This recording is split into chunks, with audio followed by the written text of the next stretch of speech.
What's up, guys? Welcome to the first ever edition of USC Trojans on Fan Nation Podcast. I'm your host, Jacob Hare, and I'm very excited to be joined by my co-host, Jacob Erlbaum. And today, we're here to talk some USC Trojan football. And I mean, they barely squeaked out a win against Oregon State. They won 17-14, but you know what? They did it, and a win is a win in my book. So, Jacob, break down what you saw from the game, and what was your biggest takeaway? First, you got to be really thrilled. Tough road environment. And that was going to be a big test for USC. The first three games, honestly, against opponents that easy games for USC. They put up a lot of points. They were all at home. And now this was a test, and they passed that test, although it was close, 17-14, and it came down to the last minute with a late touchdown for Jordan Addison. The Trojans got it done, and against a good team in Oregon State Beavers, who were 3-0, you have to be happy with the result, no matter how close it was. And you know what? There were a lot of questions about the defense going into the season. On paper, it didn't look as strong as people thought it was. I always say that in the transfer portal, you can solve one side of the football in one season, and they definitely solved offense. I mean, you have a superstar offense with Caleb Williams, Jordan Addison, Travis Dye, Austin Jones, and all those other guys. But defense really was going to have some questions around it. But defensive coordinator Alex Grinch has done a phenomenal job so far. And you saw on Saturday that when the offense isn't clicking and it looked dysfunctional for a majority of the game, the defense found a way to win the game. They intercepted Oregon State quarterback Chance Nolan 4 different times. And, I mean, they have a plus 15 turnover margin right now. And I don't know if that's sustainable in college football, but 4 games in, the defenses look legit.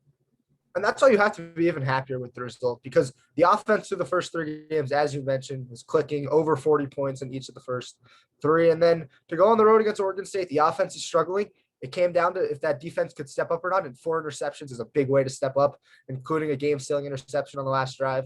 So once again, you have to be thrilled with the defense coming up big and sort of showing like we're legit, we can do it.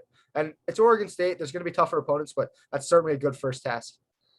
And I mean, they got 4 turnovers in this game, but let's not forget, 3 of the last 4 games that the Trojans have played, they've gotten 4 turnovers. So this is a trend that I like to see for the rest of the year, because when you're going up against a Utah and potentially Oregon in the Pac-12 championship, and I don't even want to jump the gun, but if you're in the college football playoff playing against an Alabama or Georgia, one of those teams, even Ohio State, Clemson, your offense isn't going to be able to score 45 points in those defenses. So your defense is going to have to hold up a quarterback like C.J. Stroud or Bryce Young in those situations. So it's really, really impressive to see that the defense has been able to hold up their part. And the offense, we know, can light fireworks at any point of the season. And let's talk about the offense for a little bit. It struggled for a lot of the game. Travis Dye was really the lone bright spot. He had 133 rushing yards, but I always like to hear this quote in sports: big-time players make big-time plays. And when the game came down to it, Jordan Addison and Caleb Williams connected for that touchdown with a little over a minute to go. And you just like to see that your star quarterback found your star wide receiver in stride. And both of them have found instant chemistry, which I had no doubt that they would throughout the season. But to see this early on and for them to make that play against, as you said, a good Oregon State team on the road, really their first conference game. I mean, Stanford's kind of a joke this year. Tannen McKee gives up the football like he's giving candy out. So it's been very impressive to see both sides, but really that play stood out to me. Yeah, and I mean, that has to make you thrilled. The offense struggled all game long, but when it came down to it, your star quarterback, your star wide receiver made the play when you needed them to make the play. And late in the season, when you're playing in Oregon or you're playing at Utah, you're going to need that to happen. And for that to happen early in the season has to make you happy. And I just want to point out a stat from this game. The defense allowed 5 out of 13 third down conversions. I mean, that's just a genius performance by Alex Grinch. I mean, genius. And this is a blueprint by Lincoln and Grinch that has worked successfully in the past, as we've seen them take Oklahoma to playoffs. So they know what they're doing, and this formula has worked before. And I mean, sure, there might be kinks down the road, but Lincoln is by far the best coach in the Pac-12. You have a coaching advantage anytime you go out on the field, and USC hasn't been able to say that since the Pete Carroll era, basically. And that's why you pay the guy this money to come here and do what he's doing. And he's been phenomenal, and he brought over the right staff. When you surround yourself with the right people, good things happen. Absolutely. I couldn't agree more. I mean, a good coaching performance on Grinch's part. And once again, if that can continue, this defense, the USC showed it. If they go on the road into a tough environment and the offense struggles, they're going to have to lean on that defense, especially once you get into Pac-12 play, like against Oregon State. And Grinch was up to the task as well as his players on the defensive side of the ball. So, I mean, we talked about defense, but I want to shift more over to offense. I know I brought up this big play with Jordan Addison, but Caleb Williams, he didn't have his best game. He probably had his worst game of the season this year by far. I mean, the first 3 games, he looked like Superman. And this game, he came down to earth. Oregon State found his kryptonite. They made him feel uncomfortable in the pocket. He wasn't getting what he wanted. Addison wasn't able to get as open as he hoped. And Travis Dye really carried the offense. But how would you evaluate Caleb's performance? And should we be worried going forward about this? Or is this just a fluke? I mean, the big stat that stands out to me is the 20 incompletion, 16 of 36 for just 180 yards and then just 1 passing touchdown.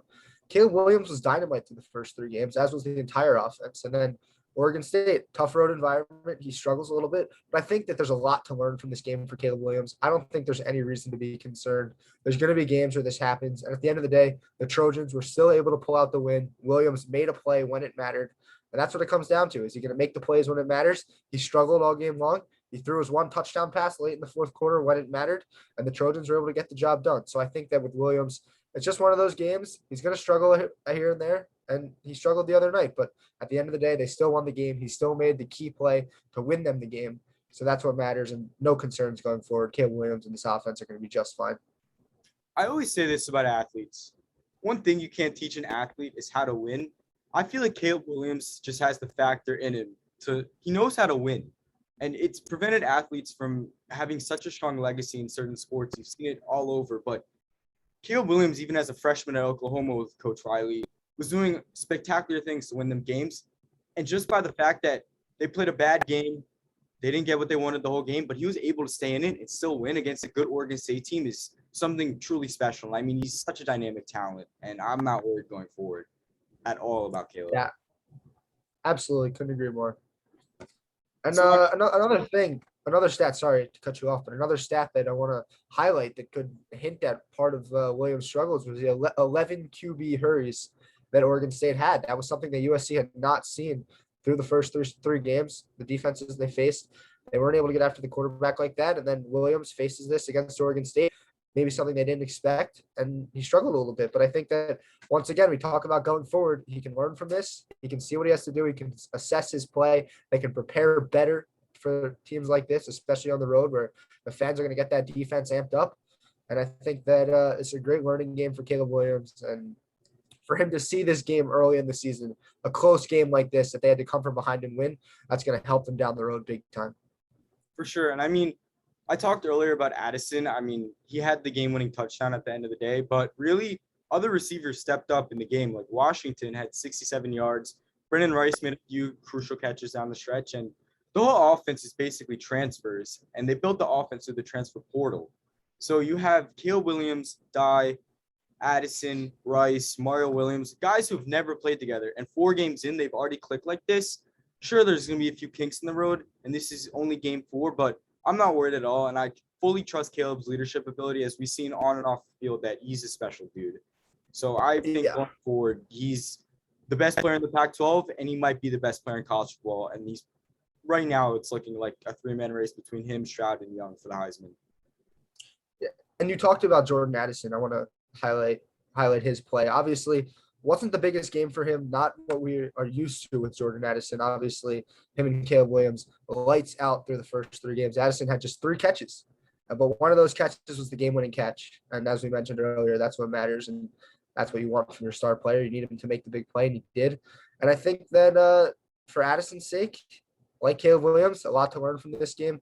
Didn't get what he's used to, not that big 100-yard game, multiple touchdowns, what it's been like for the first 3 games. But I think going forward, obviously Arizona State coming up, that's a team that USC should beat pretty handily. I think Williams and Addison are going to look to get back on track and work on some of the things that they saw didn't go so well for them this week. And next week will be a great chance for them to get back to it and get Addison back going. But I think for Addison's sake, for him to struggle in the game and have other receivers like Washington step up, like Rice getting 3 catches, I think that that's huge. And I think also just to see your star player make that game-winning touchdown catch, as I've mentioned it a ton of times so far in this show, that it's got to make you happy if you're a USC fan. For sure. And I mean, I want to give Oregon State credit because this is a USC podcast, but we also bring up Pac-12 because this year the Pac-12 has been fantastic, and Washington has surprised people. Oregon has surprised people. Utah has been as good as we expected, but Oregon State is a team most of us expected to finish in the middle of the pack. And so far this year, they've looked pretty good. I mean, they were in the game until a minute left. And Chance Nolan, if you take away the 4-interception game, he still has a great QBR. And this is a team that I really think down the stretch is going to give other teams in the Pac-12 trouble. So I think that Oregon State deserves more credit than we're giving them. They played a great game. Chance Nolan was fantastic. I mean, Griffin had a big rushing touchdown, and the whole defense really just got Caleb uncomfortable in the pocket. And his pocket presence is out of this world. So to make a guy like that uncomfortable is something that we don't see. And I'm going to give Oregon State a lot of credit on this because next week we're playing Arizona State, and they're a hot mess. I mean, they just fired Herm Edwards. You saw some reports that staffers were leaking stuff. I don't know how true that is, but staffers were leaking some of the game planning for the next week to try and get Herm Edwards fired, which is surprising because this is a guy who's been an NFL head coach, an NFL player. He was a fantastic analyst on ESPN. So really well respected in the football world. So there's definitely underlying issues that we don't know about going on with them. So I expect USC to beat them handedly. And I think that USC, if they pound the rock next week, because Arizona State is bottom 3 in rushing yards allowed in the Pac-12. If USC pounds the rock, they get Dye and Austin Jones involved, like we saw 2 games ago where they combined for over 200 yards, both of them. USC is going to win by a lot. It's not going to be close.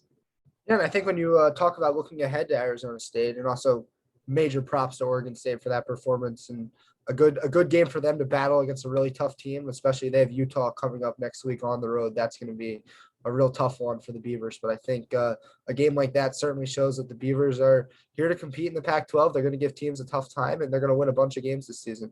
But moving on to Arizona State, as you said, highlighting the rushing game. USC's Travis Dye, 133 yards it was on the ground this week. Really good performance for him. He's had now 100 yards in 3 straight games. And I think when you look at this Arizona State team, week 1 against Oklahoma State, 197 rushing yards. Week 2 against Eastern Michigan, they gave up 305 rushing yards. And then against Utah, they gave up 205 rushing yards. So I think that when you look ahead, this could be the Travis Dye game. Obviously, you're going to want to see stuff from Caleb Williams and that receiving game to get back on track. But Travis Dye should be in line for a really big performance, and I'm looking for him to go over that 133-yard mark that he had this past game, especially if the Trojans go up big early. I want to see them lean heavy on that run game, continue to build on Dye's big game last week.